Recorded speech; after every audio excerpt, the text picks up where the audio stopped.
Hi there.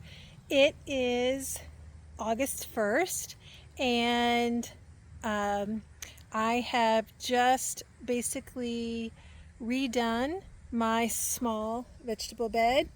Let me show you what we got going on.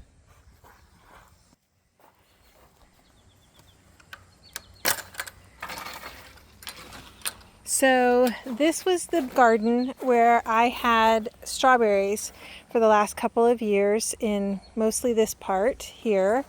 And I did get some strawberries this year. This was the year I was hoping and expecting to get a bunch of strawberries.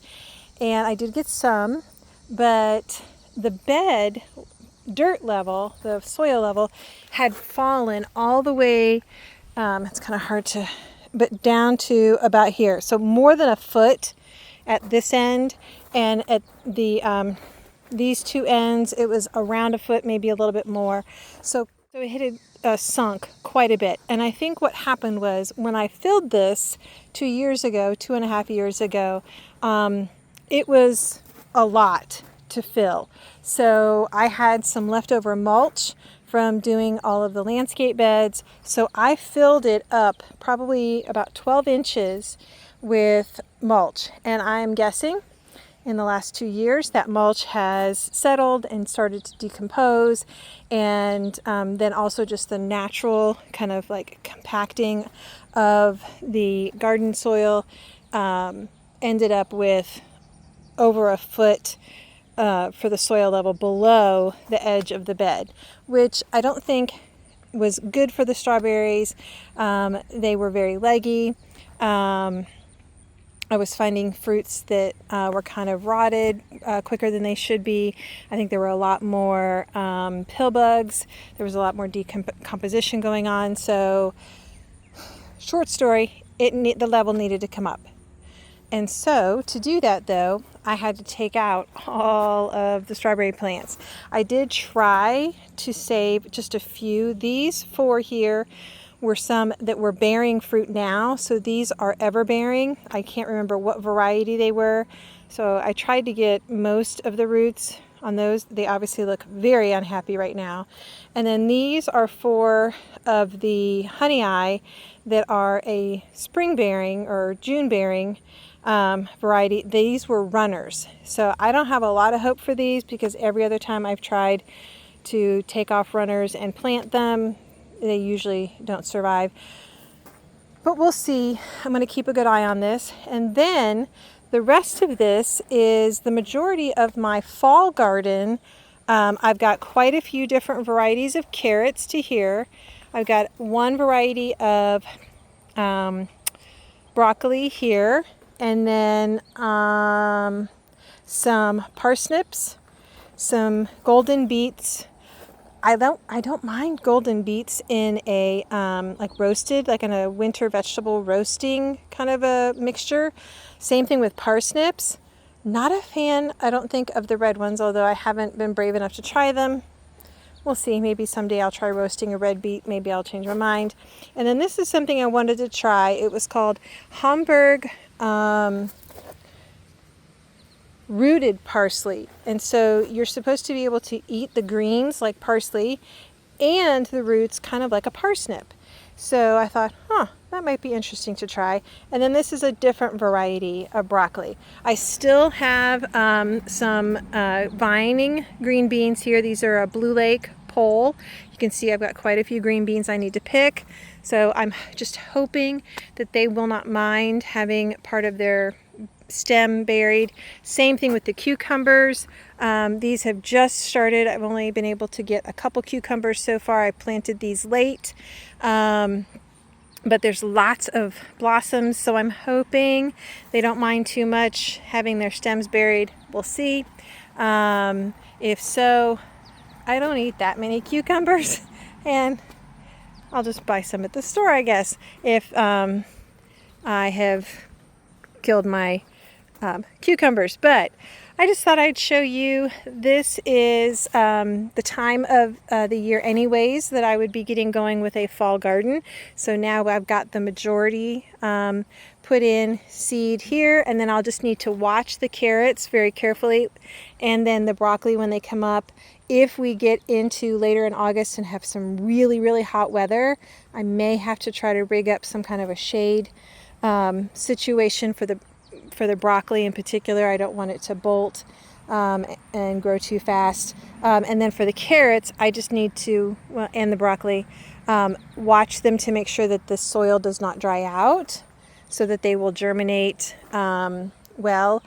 Sometimes, and some people, and I have tried this before in the past, I have taken like a little board like this and laid it over where I have planted the seeds as a way of kind of retaining moisture. I'm not going to do that this time because one, I have too many little rows, and two, when I've kind of played around with this and had some that I covered and some that I didn't, it didn't really seem to make a difference as long as I didn't let things get too dry. So the weather is supposed to be a little bit cooler for the next few days, so I'm hoping that they will be okay. The rest of my fall garden that is some lettuces, and I'm going to do those and some herbs in my green stalks where I have harvested my potatoes. I did another video on that if you want to check that out. And then that's going to probably be it for me for a fall garden, because later on, late into the fall, when I might be having to harvest some of these things, I'm going to be one-armed, having a procedure on one of my shoulders, and so I won't have the use of that arm for November and December very well. So I don't want to have a lot of things that would be needing to be harvested at that point in the year, which a lot of these kinds of things like carrots, if I do the lettuces right and I cover them up, which I might, if these strawberries poop out on me, I may put the lettuces in here. You can be harvesting on well into November and even December, especially if you put some kind of a little bit of a row cover, and also just if you get lucky with the weather. Here in Central Ohio, it is sometimes a crapshoot, and sometimes we have pretty mild Novembers, and then other years we've had snow. So it just all depends. Anyways, so it's the middle of September, and as you can see, those dang little white moth babies have completely skeletonized. This variety that came up nicely was starting to grow. These things are doing pretty well. We've got the rooted parsley, the beets, parsnips, and some more broccoli skeletons. I'm so mad.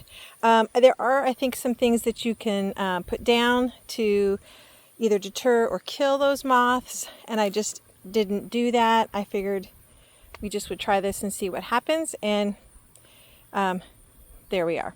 Lots of the carrots came up just fine. You can see they are doing really well. I have thinned all of these now, and so this should be what we have moving forward for a carrot hopeful harvest. Some of the strawberries did actually survive their transplanting as little, they actually have survived. We'll see if they make it through winter.